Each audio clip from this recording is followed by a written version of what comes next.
రాష్ట్ర సాగునీటి ప్రయోజనాలు కాపాడడంలో పూర్తిగా విఫలం చెందింది రేవంత్ రెడ్డి ప్రభుత్వం. నాడు సమైక్య ఆంధ్రప్రదేశ్లో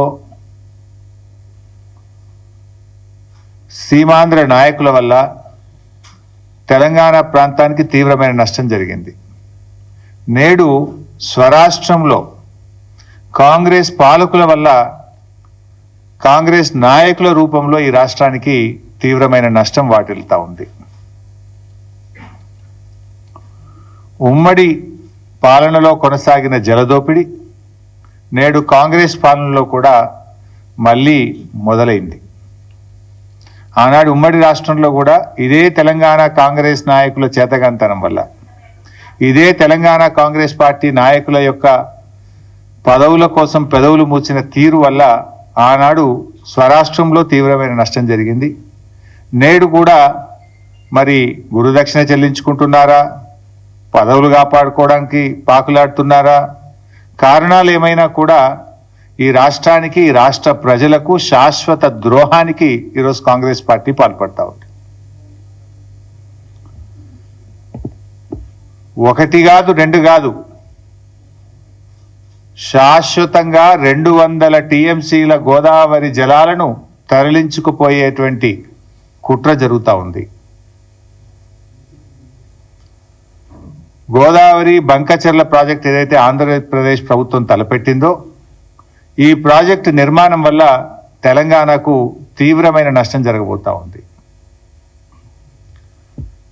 పైకి ఏం మాట్లాడుతున్నారు, ఏముంది, ఏదో సముద్రంలో కలిసే నీళ్లు తీసుకుపోతే తప్పేంది అని మాట్లాడుతూ ఉన్నారు.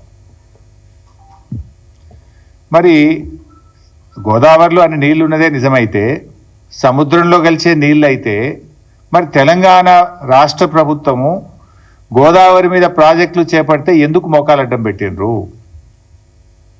తెలంగాణ ప్రభుత్వం చేపట్టిన ప్రాజెక్టులను రద్దు చేయాలని, అనుమతులు ఇవ్వొద్దని ఆ రోజు కేంద్ర ప్రభుత్వానికి లేఖల మీద లేఖలు ఎందుకు రాసిండ్రు?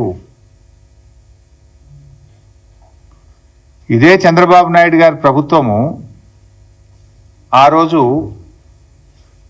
కాళేశ్వరం ప్రాజెక్టుకు మనకు అన్ని అనుమతులు వచ్చినాయి. అన్ని ప్రాజెక్టుకు రావాల్సిన సిడబ్ల్యూసి నుంచి 9 డైరెక్టరేట్ల నుంచి తెచ్చాం, ఎన్విరాన్మెంట్ క్లియరెన్స్ తెచ్చాం, లాస్ట్కు టీఏసీ ద ఫైనల్ క్లియరెన్స్ కూడా ఆ రోజు మేము తెచ్చుకున్నాం.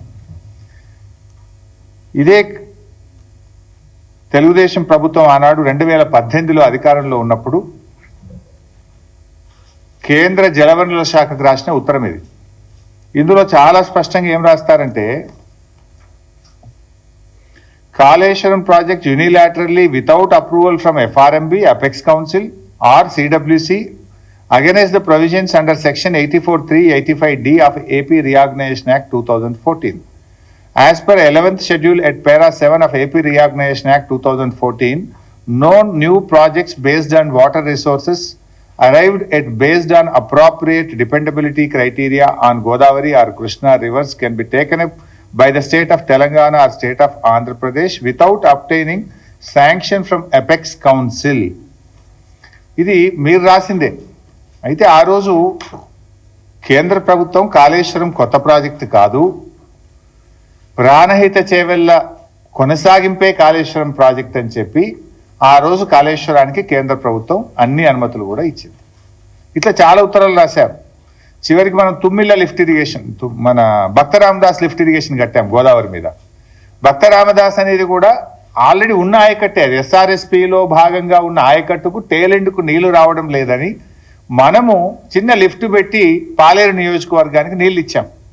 ఈ లిఫ్ట్ కూడా ఆపేయాలి, దీన్ని రద్దు చేయాలి, ఈ లిఫ్ట్ కట్టనీయద్దు అని చెప్పి కూడా అప్పటి ఆంధ్రప్రదేశ్ ప్రభుత్వం కేంద్ర ప్రభుత్వానికి సిడబ్ల్యూసికి లేఖ రాసింది. ఇట్లా చాలా లెటర్లు. ఇది చంద్రబాబు నాయుడు గారు స్వయంగా రాసిన లెటర్.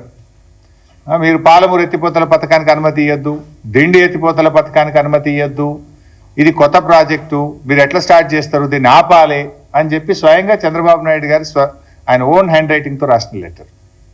సరే, ఇట్లా ఇవన్నీ ఒకటి కాదు, రెండు కాదు, ఆంధ్రప్రదేశ్ ప్రభుత్వం రాసిన 20-30 లెటర్లు ఇవి.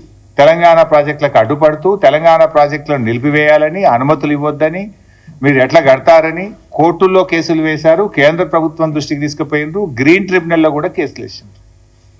అయితే ఈరోజు మరి నేను అడుగుతా ఉన్నా, గోదావరి బనకచెర్ల ప్రాజెక్టు కొత్త ప్రాజెక్టు కాదా? అసలు కేంద్ర ప్రభుత్వం ఎందుకు నిద్రపోతా ఉంది? ఈరోజు మన రాష్ట్రంలో ఏపీ రీఆర్గనైజేషన్ యాక్ట్ తర్వాత ఇటు తెలంగాణలోనైనా అటు ఆంధ్రప్రదేశ్లోనైనా కొత్త ప్రాజెక్టు చేపట్టాలంటే కేఆర్ఎంబి జిఆర్ఎంబి అనుమతి తీసుకోవాలి. ఆ నదీ పరివాహక ప్రాంతంలో ఉన్నటువంటి రాష్ట్రాల నుంచి అంతర్రాష్ట్ర ఒప్పందం జరగాలంటే నదీ పరివాహక ప్రాంతంలో ఉండే అన్ని రాష్ట్రాలు ఒప్పుకోవాలి. నంబర్ 3, ఏపీ రీఆర్గనైజేషన్ యాక్ట్ ప్రకారంగా ఎపెక్స్ కౌన్సిల్లో కొత్త ప్రాజెక్టు అనుమతి పొందాలి. Number 4, central water commission clearance తీసుకోవాలి. నంబర్ 5, ఎన్విరాన్మెంట్ క్లియరెన్స్ తీసుకోవాలి. ఏ అనుమతి కూడా లేదు ఇప్పుడు.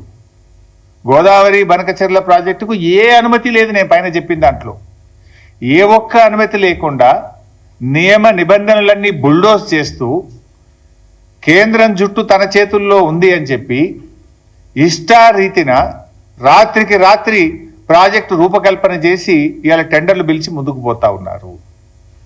ఇది ఎక్కడి పద్ధతి అని నేను అడుగుతా ఉన్నా. అంటే మేము కాళేశ్వరం కడతానో, భక్తరామదాస్ కడతానో, మేము పాలమూరు కడతానో, దిండి కడతానో, ఆ రోజు కేంద్ర ప్రభుత్వానికి లేఖలు రాస్తారు, సిడబ్ల్యూసీకి లేఖలు రాస్తారు, గ్రీన్ ట్రిబ్యునల్లో కేసు వేస్తారు, హైకోర్టులో కేసు వేస్తారు, సుప్రీంకోర్టులో కేసులు వేసి మోకాలు అడ్డం పెట్టే ప్రయత్నం చేస్తారు.